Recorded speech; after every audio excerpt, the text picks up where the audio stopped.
Pleased to have you join us this evening. This is a special event sponsored by R.O.S.E S, which is a new charity that we launched a month ago.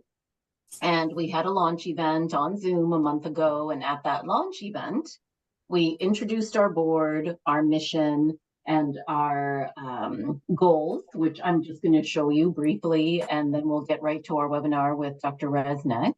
R.O.S.E.S is an acronym, and it stands for what you see here on the slide: Rising Opportunities Through Science, Education, and Service. Okay, so what we intend to do, here's our mission and our goals. We want to offer scholarships for mental health students, those studying in behavioral health fields, and we want to provide free mental health counseling. These are the two main programs right now for R.O.S.E.S as we get started. This is our first year. This is a fundraising year. You see on the right side of the slide our goals and how much money we'd like to raise. Currently, this is our goal.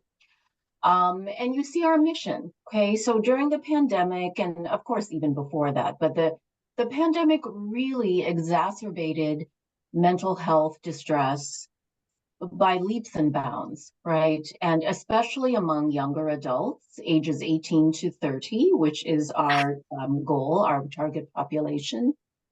With schools being remote and careers in jeopardy and in flux and families being all at home together and all the uncertainty, we really saw great levels of distress rise, along with a lack of mental health professionals.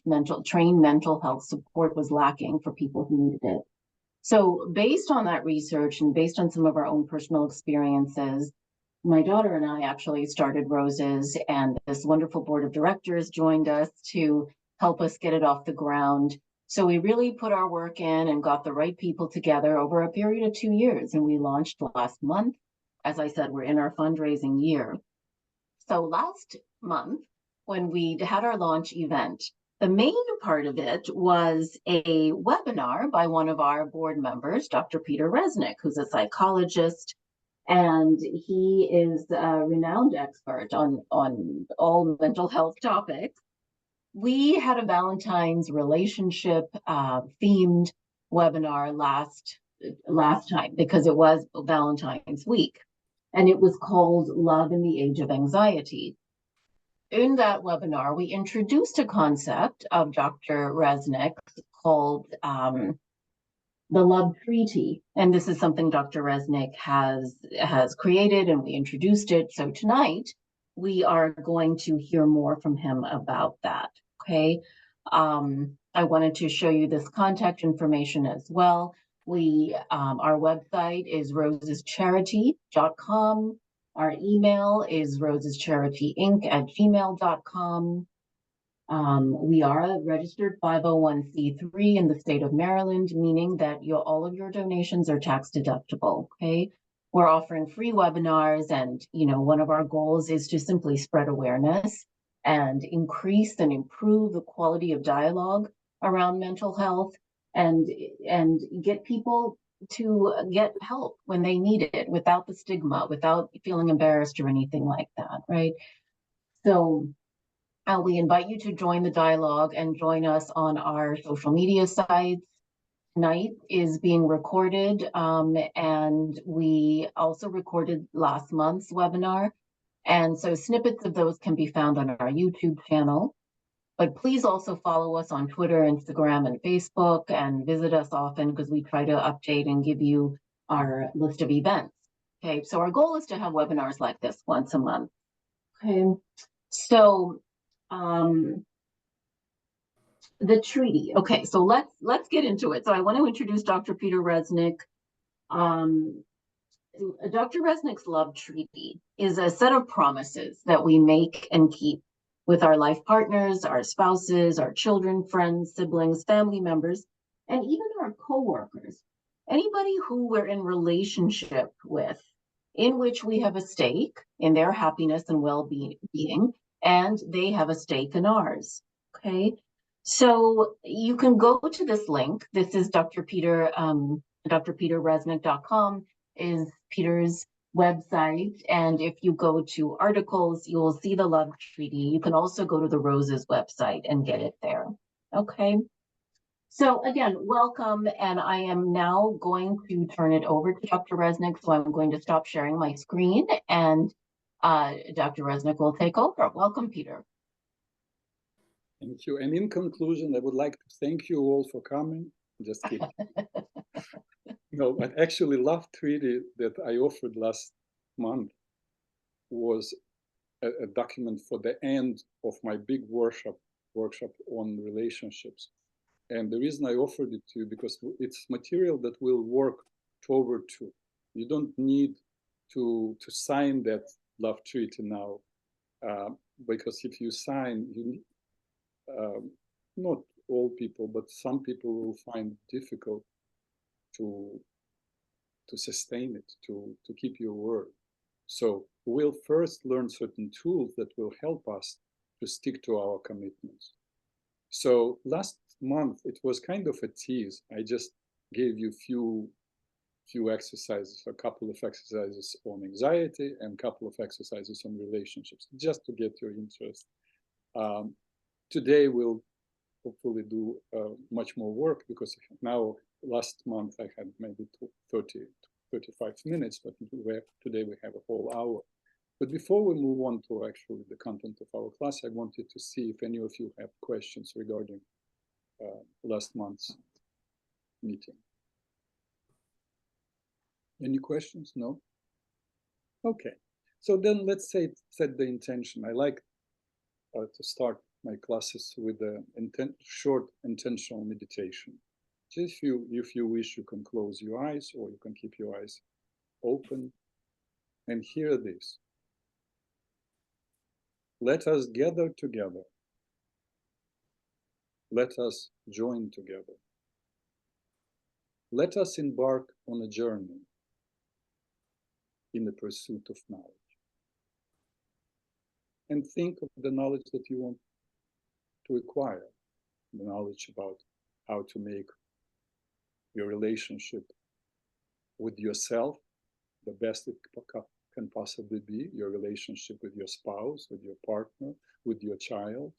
Just have a clear vision of what you want to accomplish, gain, ascertain, acquire through this experience of taking this class.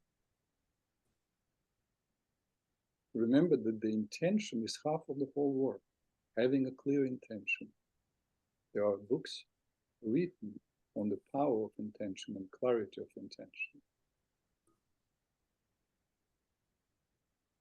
And that's all. Open your eyes. Thank you.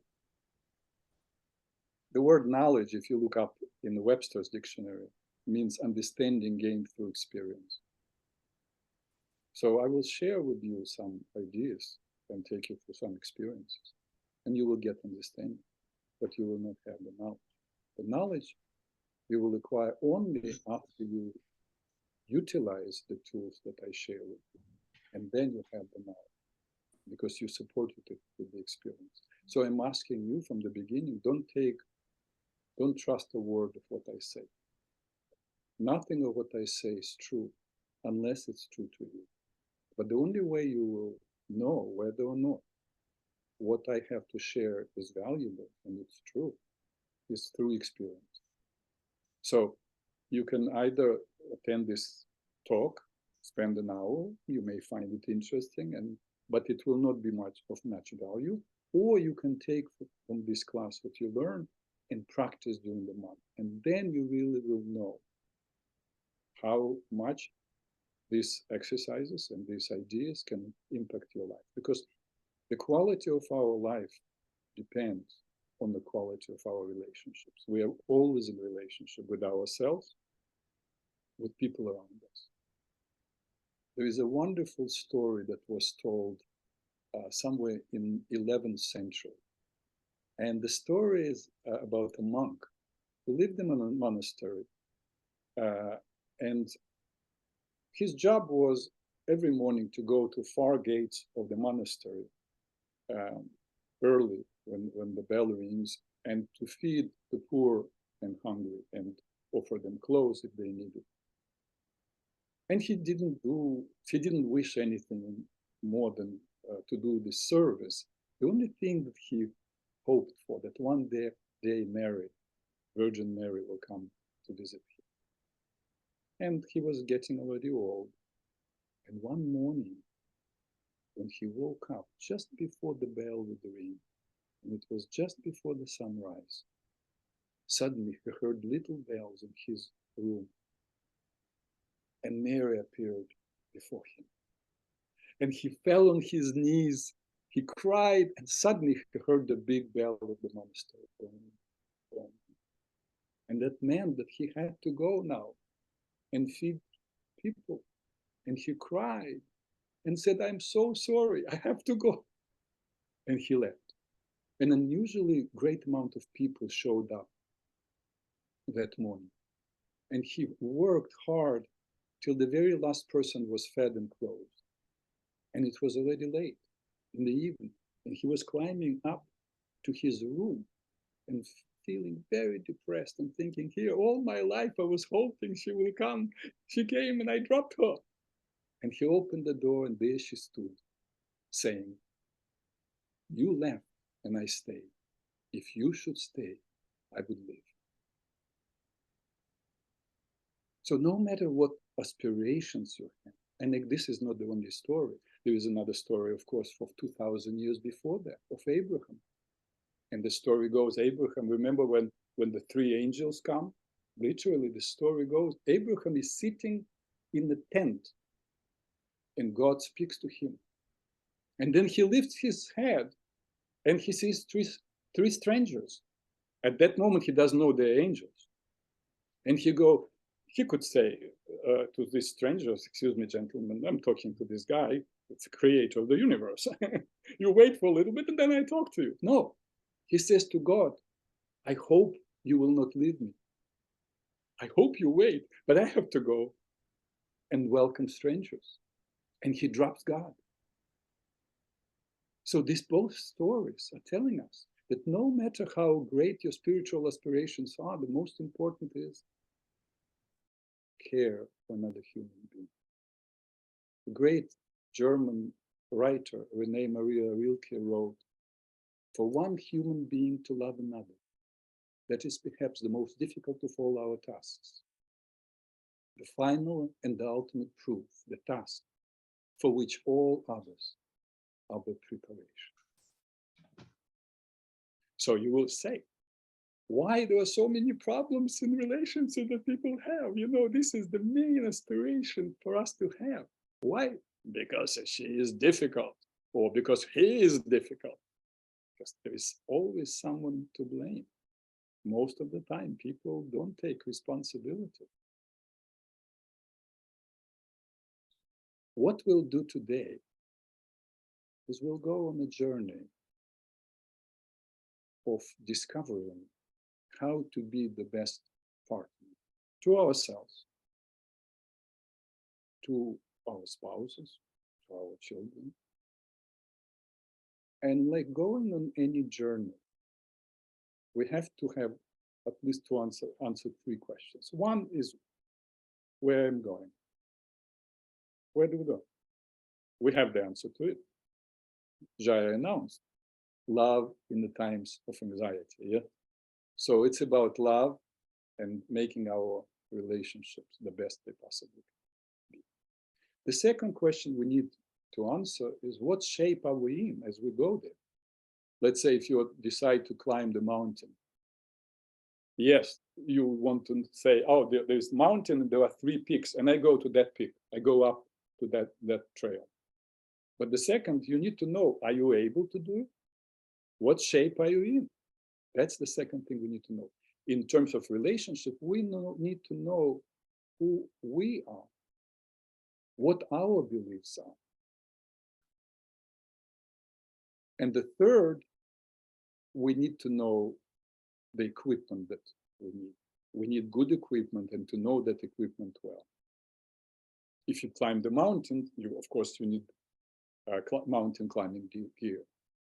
if you are working with relationships, you need mental techniques. And thank God, for centuries, for thousands of years, humanity was working on developing tools for relationships that would work. Particularly in the last, I would say, 60 years, humanistic psychology focused a lot on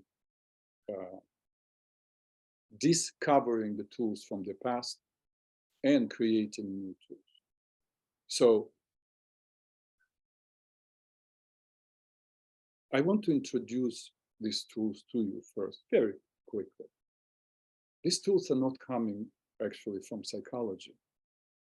As I said, psychology developed tools, but the tools are not based, the tools that I use are not based on any theory. Because psychology, like philosophy, are all but intellectual guesses.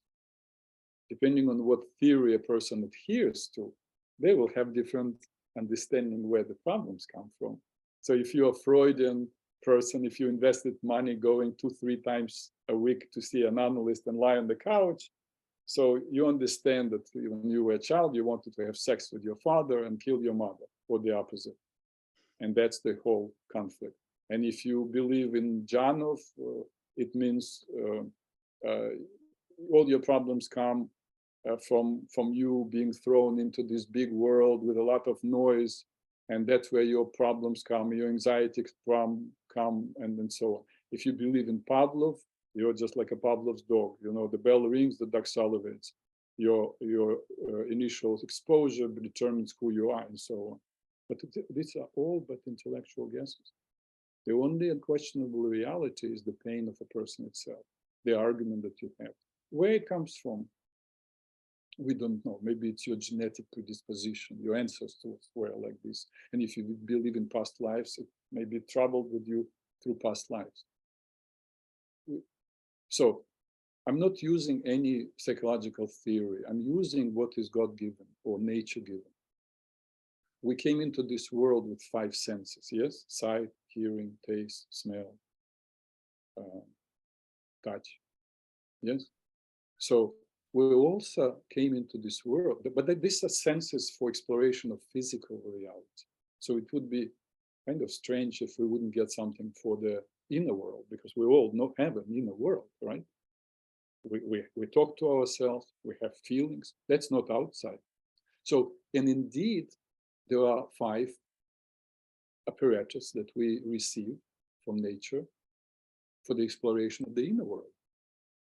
One reason, right now you're using that apparatus. You're listening to me, it's an intellectual process, and you understand not only what I'm saying, but the whole context. For example, you understand I'm a man, you understand that I am not a teenager, and so on. So this is all reason. The second apparatus that we have is will, or some people call it willpower. One can have stronger willpower or weaker willpower, but we have all willpower. And a person can have a lot of understanding of what they need to do, but if they don't have strong will, they will not keep their commitment to make the changes that they want to make. So reason, will, then imagination. We were born with imagination. Nobody taught us. It's not property of psychology. Then night dreams. For everyone in all humanity, even most of the animals, mammals, have night dreams. So there is a purpose for them. If we have a nose, there is a purpose for it. If we have ears, there is a purpose. So if we have will, there is a purpose for it. So if we have night dreams, there is a purpose for them. And that's what also we utilize. And I will tell you later why I'm mentioning all this, because that will go as part of the work that we need to do together. And you need to do with yourself, because it's not enough together. So what's 1 hour? But you have a whole month to work on what I share with you. And then, as I said, you will have the knowledge of how to make your relationships work, no matter how good your relationship is now. So I already said 4, right? Reason, will, imagination, night dreams, and finally intuition. And I find that women have much greater intuition than men. So I see a lot of women. You are blessed, not only by intuition, but it's one of the blessings that women have. That's why, if you believe in the Bible, that's why a woman is the last in creation. God goes from minerals to plants to animals to a man, and then the pinnacle of creation, a woman, which is in likeness of and image and likeness of the Creator, because women have the capacity to give birth and to create the like of themselves. So let me tell you a couple of just few words about one of the apparatus, because I would like us to utilize it, and that is imagination. Spoken language is a product of intellect. It can be used to edit, rationalize, fragment, deny, or misrepresent reality. In contrast, spontaneously appearing images, mental images, during a guided exercise display a complete, holistic, and broken reflection of your inner experience. It bypasses your conscious critical judgment. And that's why we'll use imagination for what? Remember, we said the second thing, we need to know who we are, what we bring into this relationship. Even if it's a relationship with yourself, you need to understand yourself. And imagination is that, and I have time, you will see today how an imagery exercise that lasts 1 minute and a half will reveal to you more, and I've done it, I know the difference, than maybe an hour of psychotherapy session. And sometimes I had experiences where people said, oh, I've been for 6 months through therapy, and here this exercise told me more than 6 months of therapy. You will understand a little later why I'm saying so. It really saves a lot of time. The image goes deep inside and reveals to you, you.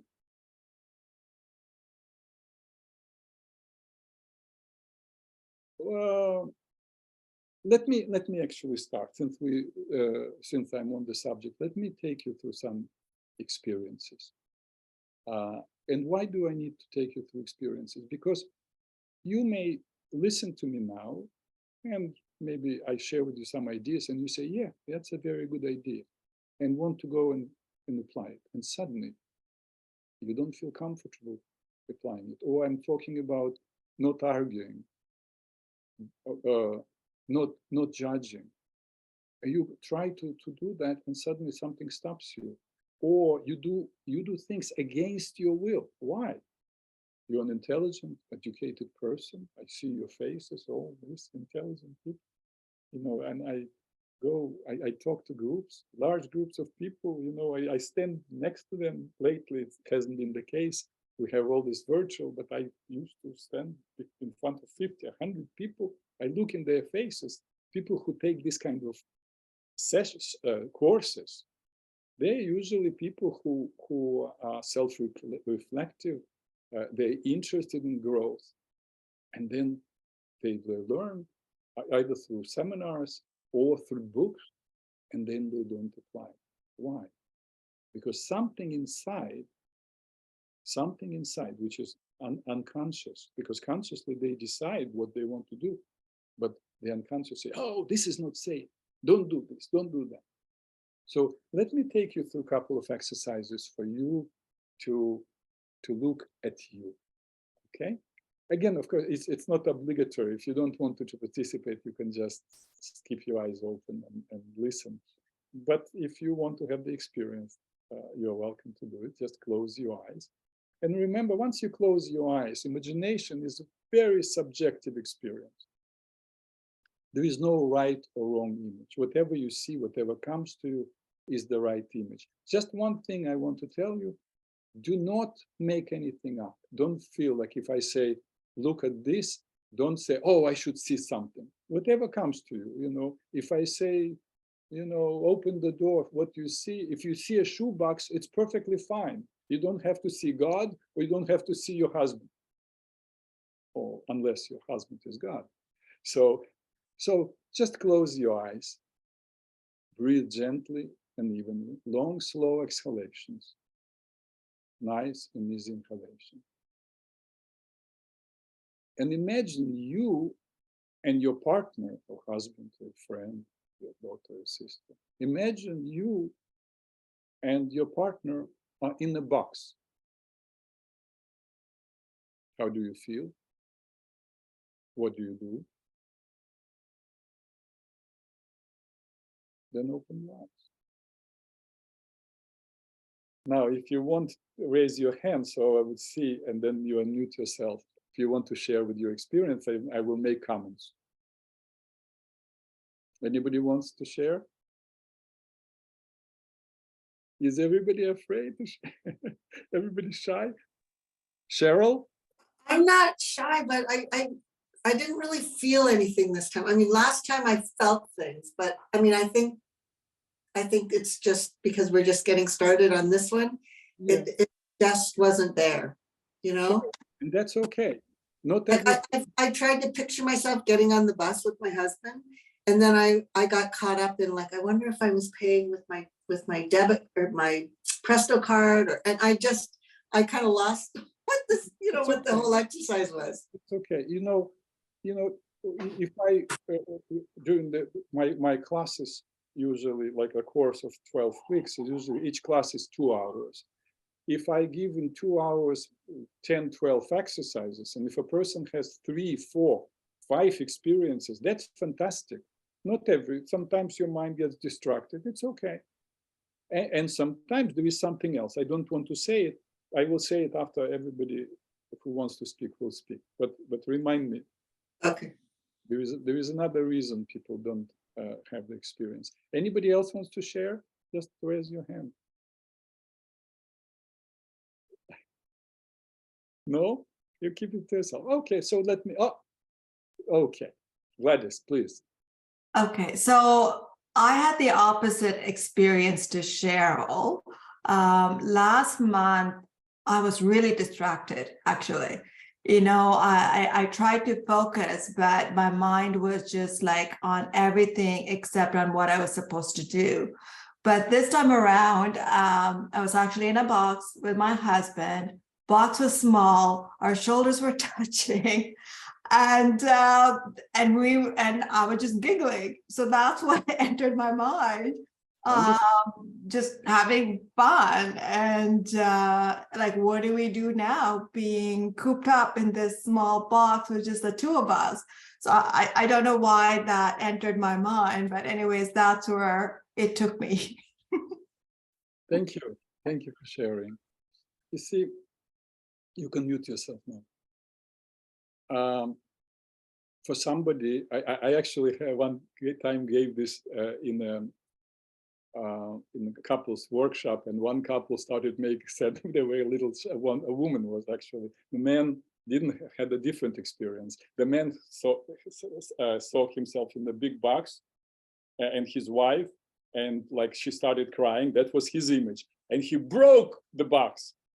But she actually had, remember, the same couple, but she had this image like also, they were both in the big box.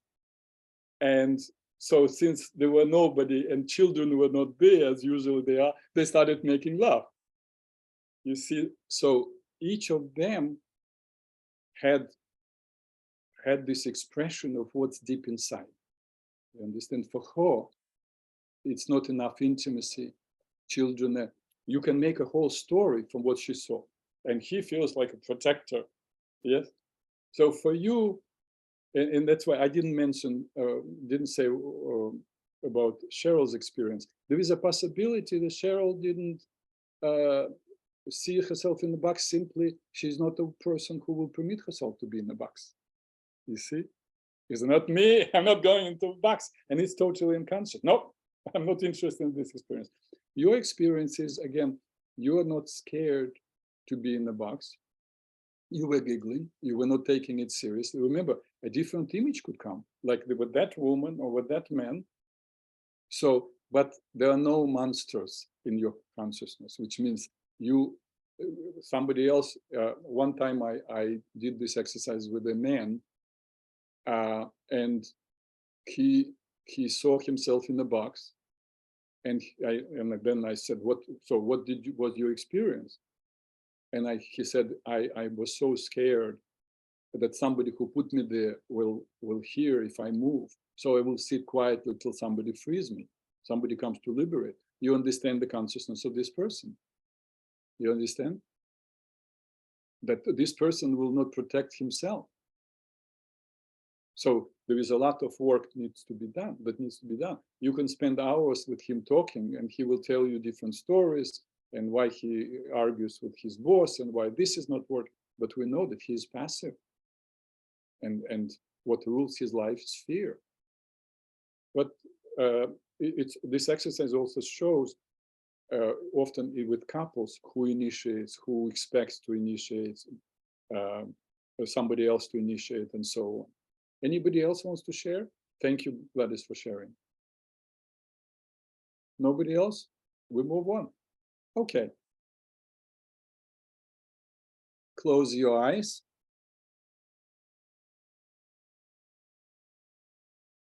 Gently breathe out one time. And see or think of yourself being a tree. Notice what kind of a tree you are. Do you bear fruit? Is it sunny or cloudy? Is it morning or evening? How deep are your roots? Are you standing next to other trees?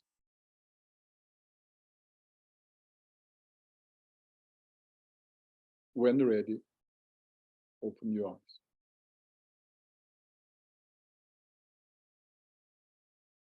I don't see faces of Anna and Deborah. They're hiding there then, but I know that you're there. Hi, Deborah. Hi, Anna. Hi. Hi. So, anybody wants to share? Yes, the first image that came to my mind, it is the one that I usually see on the movies. It is this beautiful tree, a lot of leaves that is go like up on the hill. And that was me. So it was, maybe that's me, that I was completely alone. You were completely, you said It was, you were, yeah, it was a tree up on the hill, a lot of leaf on it, but there was no other tree around. no other trees. Just me up the hill, yeah. Yes. So Thank do you understand what it's telling you? No, but I'm hoping it is that I'm not alone, but I am instead very, how you say it? Because I see a lot of green on the leaf, like I am like flourishing, or like in a positive way, not focusing on that I am just alone the hill, but it is a nice, it's how you call it? I don't know how to say it in English. The word in English doesn't come, but it was a nice tree. Yes. May I make a comment on that? Yeah. Yeah. So interesting, because you're rich. There is life. You're absolutely right. There are a lot of green leaves, but you are alone. Remember, anything could come to your mind. It's not wishful thinking. That's what flashes through your mind. So it's not by a chance that your consciousness revealed this, that you are alone. So a person can be married with children and feel alone, and a person can be alone but feel connected. So something in your life, and correct me if I'm wrong, but you feel like standing alone without. I will say a kind of, but I see the tree in peace, like working on its own. Like it was not like a sad image. Maybe that could be, yes. I just came back from a trip that I was with family, and then suddenly I am alone. My kids are not around; they are doing their own thing, and yeah, that's maybe why. But the tree was still bright, like, and then I see that as like, okay, I am alone, but I'm still working on my own. It's not a sad tree. Yeah, Anna, you are a blessed woman. A lot of people are needy. It's, they feel by themselves, need other people, a lot of people. But you have a family, but you're not a needy of them. So you are self-sustained, what we call, in psychology, it's called internal locus of control. You don't delegate your happiness to somebody else. You're able to be in peace being with yourself. So you are alone, but not lonely. You see, alone literally means all one. And we all aspire and to be like you. We all aspire to be alone, meaning all one. Because most of the time, a couple of years ago, a magazine called BE, I believe, a Black Elegance. In fact, for February 14th, for Valentine's Day, they interviewed me and they asked me to talk about how to find the other half. And I said, it's already bad premise about the other half, because it means without the other, you are half. And so two halves meet and they try to make themselves whole. And so they're pulling the other person to be complete. You need to be like Anna, like you, self-sustained. You need to be whole by yourself. And then when the two wholes come together, they create a new beautiful whole, totally new entity called relationship. So that was my talk to the. No, that was nice. Thank you. Yeah, you're welcome. Anybody else wants to share? I don't mind sharing. I'm Devorah. So I saw a cherry blossom tree alone standing, not on a hill, but like on a slope. Yes. And yeah, fully in bloom. Were there other trees? No, alone. Okay. So we know you bear fruit. You are blossoming now. Yes. And so we know that you are giving. You are able to create beauty. Cherry blossom is particularly beautiful tree. Yes. In April, where I live, it's a forest hills, and you walk on the streets and there's cherry blossoms. So 1 month from now, I'm looking forward to it. Every time my students come to visit me here, I take them for walks. I don't sit with them in my room. We go for walks in Forest Hill Gardens because it's so beautiful. So you are that wonderful tree. Are you happy in your everyday life? Are you by yourself, or you are? Yeah, I figured the being a lone tree kind of meant that I'm very independent. Yes. And, I've always been since I was a little girl. So yeah, I'm very happy. Very nice. You see, both you and Anna are not showing your faces, but you're both pretty much they have the same story. Not only that you stand alone, but you are comfortable being alone. So it's truly all one. You're in a good place. Welcome. Thank you. I'm happy for you. Thank you for sharing. Anybody else wants to share, or we'll move on? I'll share. Oh, okay. So I saw myself as a very tall tree with branches and lots of leaves, and the leaves were kind of like blowing in the wind. The sun was shining behind me, and there were other trees kind of to the side or to the right of me. Thank you. Thank you for sharing, Tanya. Well, in phenomenology of space, the right side is the present and potential for the future. So may I make comments? Yeah. So it tells me, first of all, you're a beautiful tree, and you're blessed. You feel rich because the sun is shining behind you. So it's like infusing energy. That's why you see that beautiful tree.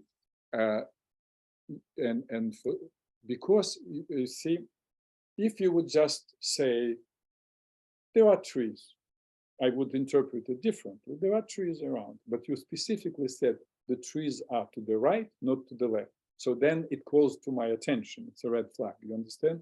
So my take on it, and again, you are welcome to correct me if I'm wrong, because remember, never buy into anything I say. What you know about yourself is always more and more accurate than what anything I can say. But from my experience, from my understanding, your connection, there is not much connection that you have in your past, but you are connected with what is, and you see a lot of potential in your future. Is that correct? I would say I do tend to focus on the future and not on the past. That's fantastic. That's wonderful. You see, it immediately, like if I would see a couple, and so and Tanya, for example, is one of the people in the couple, I would already understand that she's a pragmatic person. She looks forward to things, and then let's say she brings a partner who is saying, oh, but remember what you did 2 years ago. Oh, you know, my parents abused me. And they speak two different languages. So my job would be then to help them to create a common language, or at least to have some times when they don't talk about the past. You see, today is taboo. You're finished. You had your half an hour of whining. Now let's enjoy the now. You see, a lot of people, если я сейчас начну говорить по-русски, ничего никто не будет понимать. You understood? Of course not, right?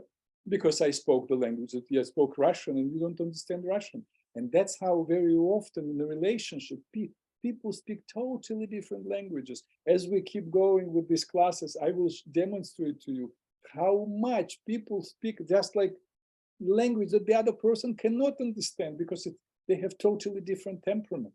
Their way of thinking is different. Their history is different. Their education is different, and then two different people, they liked each other.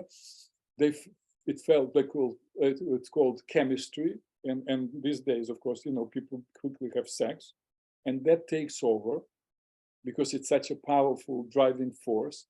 And so then they feel they, in particular if sex is good, and they're attracted, and maybe they like the same movies and the same books, and they, oh, let's be together.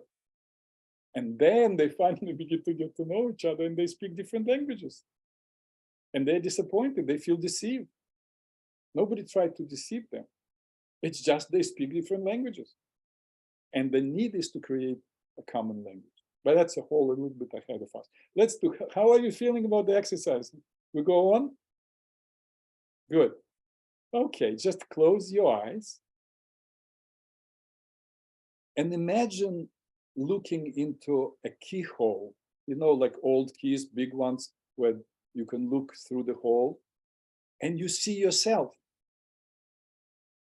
and someone important in your life. What do you see there? What is happening? How do you feel? Then open your eyes.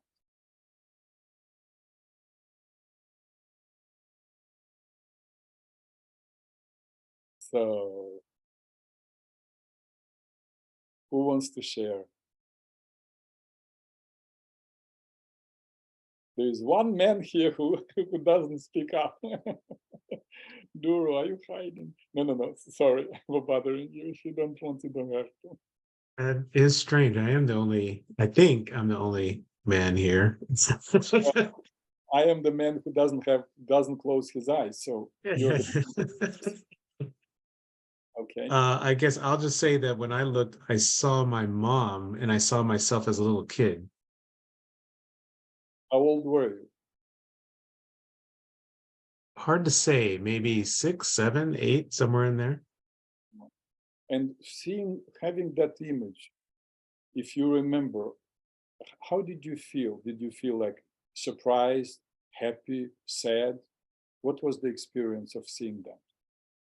Both surprised and thinking that was pretty cool that I just conjured up that image from this exercise. You did not.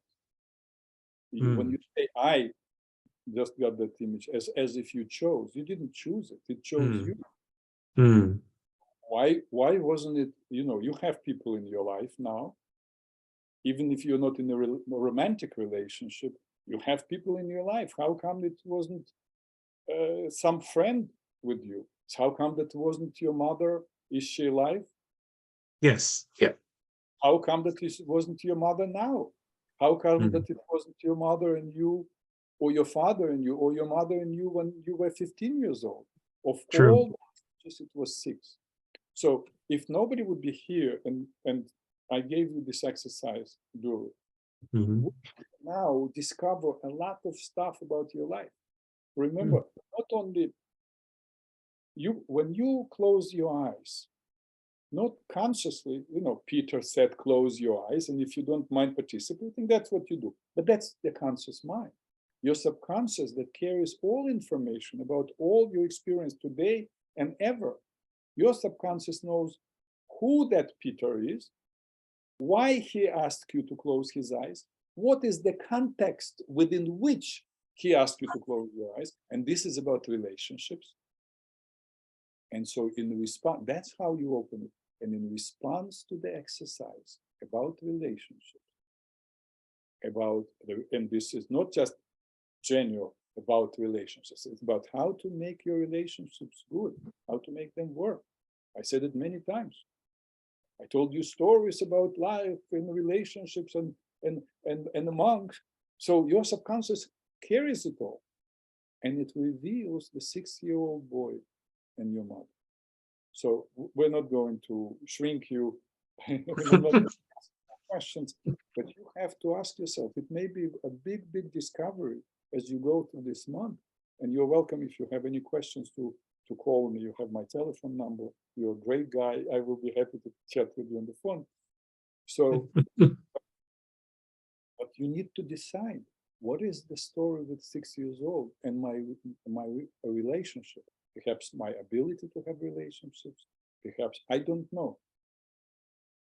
But if you don't know, first of all, when in 10 minutes we'll finish this class, you may feel sad, you may feel excited, whatever feelings will come to you, don't force anything, but you will discover this image will trigger some feelings. And then spend some time and possibly close your eyes then and go back to that image as an adult. And whisper to this little boy. His name is Duro, right? Or he has a nickname. Does he have a No, Duro? he had my name. Yes. Okay. Whisper to him, I want to be your friend. My name is also, don't tell him who you are, but say, my name is also Duro, and I want to be your friend. And nobody can see me but you. I'm your invisible friend. Children have invisible friends. And hang out with him. Get to know him. Because he is crucial for your relationship. Understanding him, his needs, is crucial for you to have healthy relationships. Do you all understand what's going on? How through image you understand? Why, of all places, like somebody said, oh, I saw myself being in Paris. Why not in Honolulu?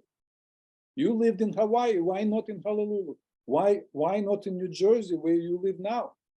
Of all places, Paris. Why not Dublin? Why not London? So what's the significance if you don't see anything? Because I didn't see anything. Deborah, you didn't see anything? Well, no, let me be honest. Like, I did see, it's the weirdest thing that I saw.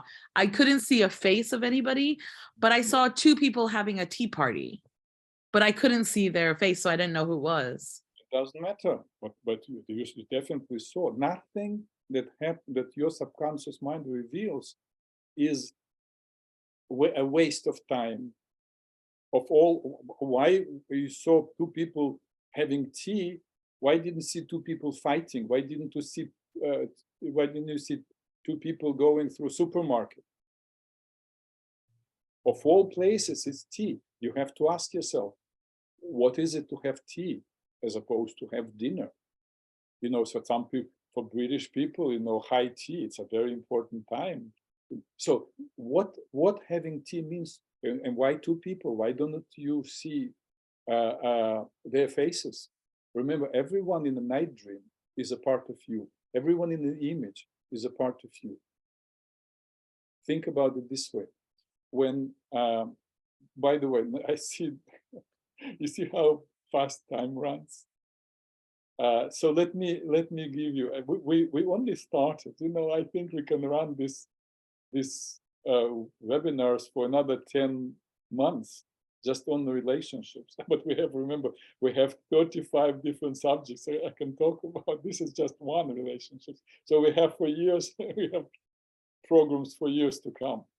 So, but for now, I want to suggest, if I got your interest, and if you want to go a little deeper into understanding relationships,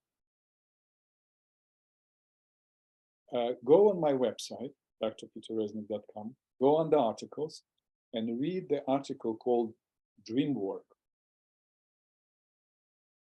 because it will give you a lot of insight in why the dreams are so important.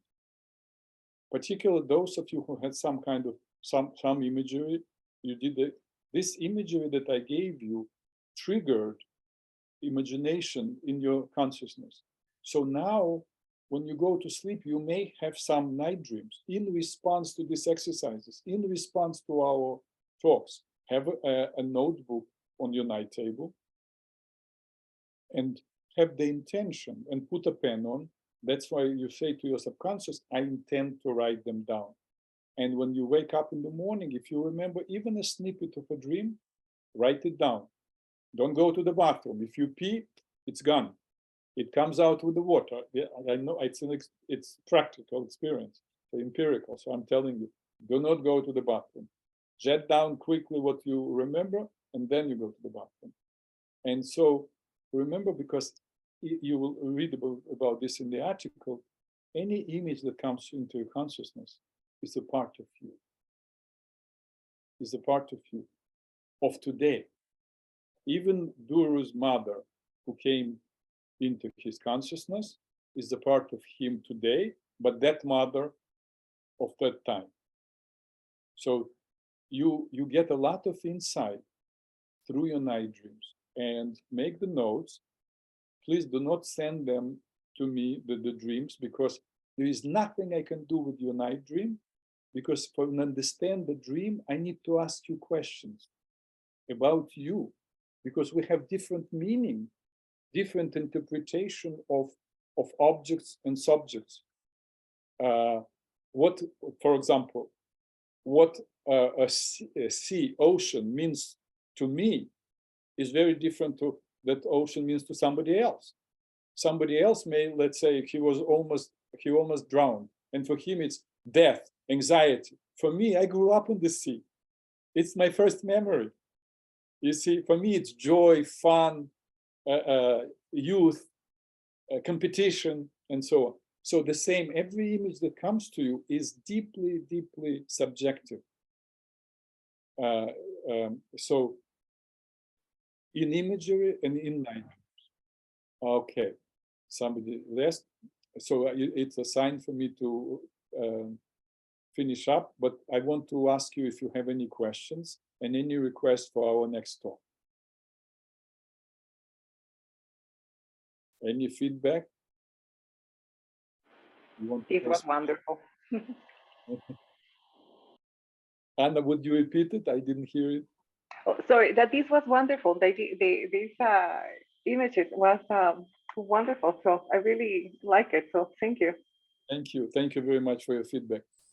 We'll, as we go, we'll do more of the exercises. But let me remind you, in addition to this exploration that you would benefit from through your night dreams, I would suggest that you try, if you have relationships, try what I suggested in our first class, and that is, if somebody comes to you with a complaint, somebody is attacking you, somebody is unhappy about something, it means they are in pain. Don't take their story to make it your story. They're in pain. So the fact that they're raising their voice, they're in pain. The fact that they're dissatisfied, even if they say something negative about you, at that moment, that person is not a happy camper. So what you do is you say, I'm sorry, you're upset. Notice you're not saying, I'm sorry, I did something wrong, because maybe you didn't do anything wrong. You're just acknowledging that a person who you care about is in discomfort, is in pain, and that already makes them feel good. So you say, I am sorry you upset. Is there anything I can do to make it better? And they may say A, B, C, D. And you may say, well, C I can do. I will do my best. And the others you cannot relate. But it already created a bridge. I will remind them, I will make a note for myself. I will teach you an exercise to create bridges in your relationships. It's an amazing exercise. I've seen when a person does this exercise and they just had a terrible fight with parents or with a spouse, they do this exercise, which lasts 2 minutes, as you could see, very little. And then suddenly this person comes downstairs and say, oh, let's forget about it. It's magical. So we'll talk about it. I want to thank you all for being here with me. Thank you for your patience and your attention. And you have all my website, and you also have my email. If you have any questions or comments, I will be happy to hear from you. Okay? Well, thank you, Dr. Resnick, and we appreciate your expertise and your approach. We hope everyone was as engaged as I was. I was a little sleepy when we started off, but I perked right up when we started working on the exercises. I've just been sitting at a computer all day, but I was very engaged. It was a great session. This webinar kind of gives you a sense of the counseling that R.O.S.E.S would like to offer, especially as we work together to fulfill our mission to try to alleviate mental health issues worldwide.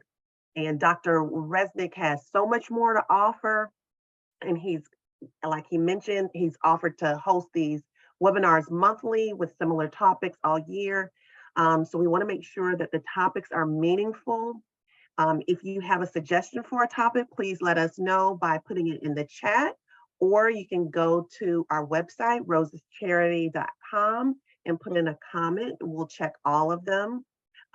Also, if you want to share your contact information so that we can send you an email and let you know when we have other webinars, or if you have any questions and you'd like for us to contact you, please leave that in the chat, or just contact us via the website.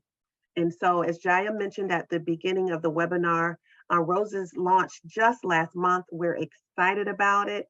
If you'd like to catch our launch online and view it, it's on YouTube under R.O.S.E.S Charity. Is that correct, R.O.S.E.S Charity? R.O.S.E.S Inc. You can find us R.O.S.E.S Inc. R.O.S.E.S Inc. on YouTube.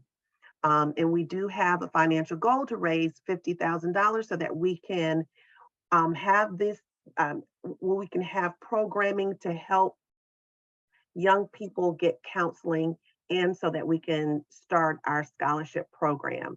So if you know anyone who would like to donate to R.O.S.E.S, please send them to our website, rosescharity.com, and all donations are, all donations are tax deductible, as we are a 501c3 organization. Don't forget, if you want to look at any information and other articles from Peter, his website is peterresnick.com. drpeterresnick.com. drpeterresnick.com. And by the way, regarding therapy that we offer, it will be short-term goal-oriented therapy, and the therapists that I already have in mind, several therapists, therapists that I train, they're all either psychologists or social workers. Plus, as postgraduate training, they studied with me for 1.5 years. So they've been through hundreds of exercises and work on themselves. and they know this modality of dealing with mental, emotional, physical illnesses as a result of emotional distresses and so on. They're all trained. They just have prettier faces than me. They're all young and ready to join, to start working. So. All right. Well, we thank you, Peter, for hosting this webinar and giving us such great information. And we thank you all for coming out and spending time with us to learn tonight. Have a great evening. Thank you. Thank Next you. month again, we'll talk about relationships. Thank Okay. you. Thanks. Good night, everyone. Good night. Bye. Good night.